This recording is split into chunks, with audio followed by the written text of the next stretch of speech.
sa'yo. Panalo, panalo. Grabe, ubus oh. Ubus na ubus yung sa akin. Grabe. Hindi naman na ano yun. Dito lang to sa San Pablo. Ayan oh, KK Ilocos. Empanada at saka Johan Food Corner. Yan. Grabe, kung gusto niyo ng merienda, dinner, lunch, dito lang kayo. Oo, bigyan mo pa. Ayan. Wow, yum. Beside the lake pa kayo. Tom pa kayo. May fresh air pa kayo. Shoutout dito, oh.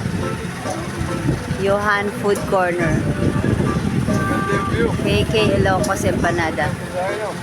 Sa San Pablo lang meron ito. Oh, may mga mababait na chef pa dito. Alam mo, dumi na nila.